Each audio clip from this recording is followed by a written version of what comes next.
تمام پیرنٹس سے یہ ریکویسٹ کرتا ہوں کہ for God sake helicopter parenting نہ کریں, آپ اوور پیمپرنگ نہ کریں. دیکھیں میں پیرنٹس کے ساتھ بھی کنیکٹ رہتا ہوں, میں ایجوکیشنل انسٹیٹیوٹس میں بھی جاتا ہوں, وہاں پہ ہم پیرنٹنگ پر ورک شاپ کرتے ہیں. تو ہم نے یہ دیکھا ہے کہ جو جین زی ہے یا جو الفا جنریشن ہے, یہ بہت زیادہ اوور پیمپرڈ ہے. کہ آپ بچے کو اوور فیسیلیٹیٹ کر رہے ہیں, آپ انڈیو فیور کر رہے ہیں, آپ اس کی ہر خواہش کو پورا کر رہے ہیں. اور جب آپ اوور پیمپرنگ کرتے ہیں تو یہ بچے مماز بوائے بن جاتے ہیں, جن کو ہم عرف عام میں برگر بچے کہتے ہیں. اب ایک برگر بچہ ہے, وہ کلاس میں آتا ہے اور وہ اتنا سینسٹیو ہوتا ہے کہ اوور سینسٹیوٹی کی بیس پہ اگر اس کو کسی نے کچھ کہہ بھی دیا ہے تو وہ فوری برا مان جاتا ہے. تو یہ جو اوور سینسٹیوٹی ہے یہ بھی بچوں میں اس وقت ڈیولپ ہوتی ہے کہ جب آپ ایک بچے کو اوور پیمپر کر دیتے ہیں, وہ بچہ چھوٹی چھوٹی سی بات پہ برا منانا شروع ہو جاتا ہے. ایون اگر ٹیچر نے یہ کہہ دیا ہے کہ بھئی آپ کی یہ رائٹنگ اچھی نہیں ہے, یا آپ ٹیچر نے یہ کہہ دیا ہے کہ بھئی آپ نے آج یونیفارم کیوں نہیں صاف پہنا, تو وہ بچہ اس بات کو لے کے بھی رونا شروع کر دیتا ہے. تو یہ جو اوور سینسٹیوٹی ہے, اس کے بیک اینڈ پہ ریزن کیا ہے فریال کہ ہم ایک بچے کو اوور پیمپر کرتے ہیں. اس میں تیسری ریزن یہ ہے کہ جن گھروں میں ماں باپ آپس میں بہت لڑتے ہیں اور ان کے آپس میں جھگڑے رہتے ہیں, تو جہاں پہ وہ بچے میں ایک ابیوزر بیہیویئر کو نرچر کر رہے ہوتے ہیں, اس کے ساتھ ساتھ وہ بچہ اوور سینسٹیو بھی ہو جاتا ہے. فار ایگزامپل جن گھروں میں خواتین چھوٹی چھوٹی سی بات پہ موڈ بنا لیتی ہیں, موڈ سوئنگس آتے ہیں ان میں, یا جن گھروں میں ہسبینڈس جو ہیں وہ سالن میں کھانے میں نمک مرچ کم ہونے سے موڈ بنا لیتے ہیں اور وہ پورا ایک طوفان کھڑا کرتے ہیں, ایک تھیٹر لگاتے ہیں, ایک سین کریٹ کرتے ہیں. اگر شرٹ پریس اچھے سے نہیں ہوئی, اگر کھانا ٹائم پہ نہیں بنا, تو وہ بچہ دیکھتا ہے کہ میرے جو ماں باپ ہیں وہ چھوٹی چھوٹی سی بات پہ موڈ بنا رہے ہیں, ان کے موڈ میں چینج آ رہی ہے, امپلسو بیہیویئر ہے. تو وہ جو امپلسو بیہیویئر ہے وہ بچے میں بھی آ رہا ہوتا ہے. تو اگر میں اس کو کنکلوڈ کروں تو ایک تو یہ ہے کہ آپ اپنے بچے کی بات کو اون کریں, ویلیڈیٹ کریں, پھر اس میں جتنے بھی اسٹیک ہولڈرس ہیں آپ ان کو انوالو کریں اور ان سے آپ بات چیت کریں اور ابیوزر کی آپ کاؤنسلنگ کریں.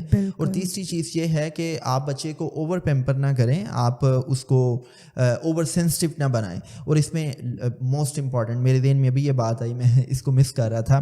دیکھیں فریال, ہمارے ہاں جب ایک بچہ پیدا ہوتا ہے تو آبویسلی اس کے اندر ایک انیٹ لرننگ ایجیلٹی ہوتی ہے, کیوروسٹی ہوتی ہے, اور وہ بچہ اس بچے کے پاس ایک انیٹ نالج بھی ہوتا ہے, جو نالج اللہ نے اس کو دے کے بھیجا ہوتا ہے. تبھی تو ہم یہ دعا مانگتے ہیں کہ بھئی رب زدنی علما نافعا, کہ میرے علم میں اضافہ فرما. اب اضافہ اسی چیز میں ہوتا ہے کہ جو چیز آپ کے پاس پہلے سے ہوتی ہے.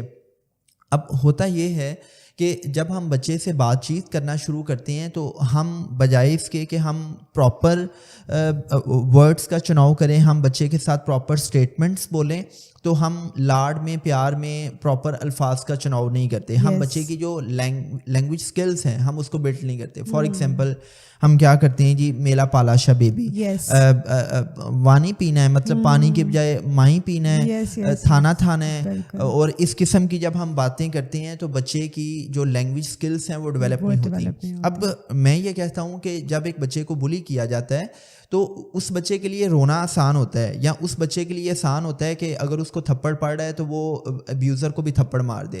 لیکن اس بچے کے لیے یہ بہت مشکل ہوتا ہے کہ وہ وربلی, کیٹاگوریکلی, اسرٹیولی اپنی بات کنوے کر سکے, ابیوزر کو بتا سکے, اپنی کلاس ٹیچر کو بتا سکے کہ فلاں بچہ مجھے تنگ کر رہا ہے, فلاں بچہ مجھے ابیوز کر رہا ہے, فلاں بچہ مجھے مسلسل ٹیز کر رہا ہے, فلاں بچہ انٹینشنلی میرا مذاق اڑا رہا ہے. تو اس کے لیے اپنے ٹیچرز کو, ابیوزر کو یا پیرنٹس کو بتانا بہت مشکل ہوتا ہے.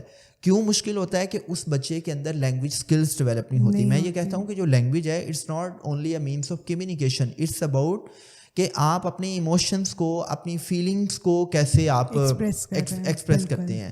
تو جب آپ اپنے بچے کی لینگویج سکلز کو ڈیولپ کرتے ہیں تو آپ کا بچہ جب ایک بات کرتا ہے تو اس کے لیے بہت آسان ہوتا ہے کہ وہ اپنے جذبات کو, اپنے احساسات کو آپ تک پہنچائے. اور آپ اس سے پوچھیں کہ بلی کرنے سے پہلے آپ کیا کر رہے تھے, بلی جب آپ کو کیا جا رہا تھا تو اس وقت آپ کو کیا فیل ہو رہا تھا. بالکل. اور پھر جب آپ کو بلی کیا گیا تو اس کے بعد آپ کی کیا فیلنگس تھیں, آپ نے ابیوزر کو کیا کہا, آپ نے ٹیچر کے ساتھ کیا میسج کنوے کیا. تو یہ 3 سے 4 پوائنٹس ہیں, اگر ہم ان پر کام کریں تو آئی تھنک کہ ہم ایک وکٹم کو, وہ بچہ جس کو بلی کیا جا رہا ہے, ہم اس کو نارمیلٹی کی طرف لے کے آ سکتے ہیں. اینڈ فار گاڈ سیک میں یہ کہتا ہوں کہ کبھی بھی وکٹم کو آپ وکٹم مینٹالٹی کی طرف مت لے کے جائیں. یہ جو ہوتا ہے نا کہ ہمدردی ظاہر کرنا اور بیچارہ اور بار بار اس کو اس کے کمزور پہلوؤں کو ڈسکس کرنا کہ اس کا تو قد چھوٹا ہے, یہ بیچارہ تو غریب ہے, یہ بیچارہ تو مزدور کا بچہ ہے, اس بیچارے کا تو کمپلیکشن ڈارک ہے, اس کا قد چھوٹا ہے, یہ کمزور ہے, یہ فیبل ہے.